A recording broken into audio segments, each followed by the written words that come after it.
বেহাৰবাৰী আউটপোষ্টৰ ৰিচা চেট্টিৰ ভাল খবৰটো পালেনে? যুগ্ম জীৱনৰ পাতনি মেলিবলৈ ওলাইছে নেকি অভিনেত্ৰী ৰিচা চেট্টিয়ে?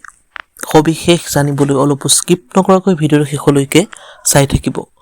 নমস্কাৰ বন্ধু বান্ধৱীসকল, আপোনালোক সকলোকে স্বাগতম জনাইছোঁ আমাৰ চেনেলৰ অন্য এটা নতুন ভিডিঅ'লৈ।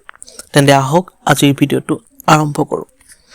বেহাৰবাৰী আউটপোষ্টৰ এটা অতি জনপ্ৰিয় চৰিত্ৰ হ'ল ৰিচা চেট্টি।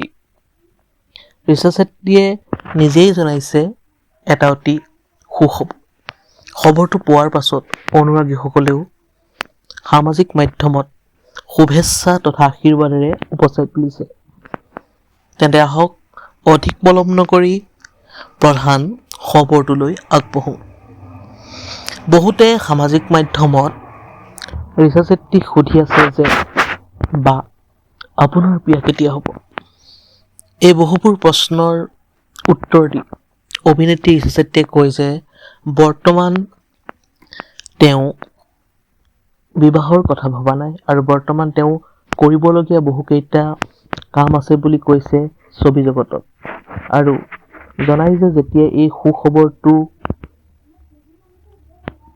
বিষয়ে ভাবিম বা বিয়াৰ বিষয়ে জনপ্ৰিয় অভিনেত্ৰীগৰাকীয়ে ভাবিব তেতিয়া নিশ্চয় অৱগত কৰিব বুলি সামাজিক মাধ্যমত জনাইছে। এতিয়া আহোঁ অভিনেত্ৰীগৰাকীৰ ভাল খবৰটোনো কি হয়।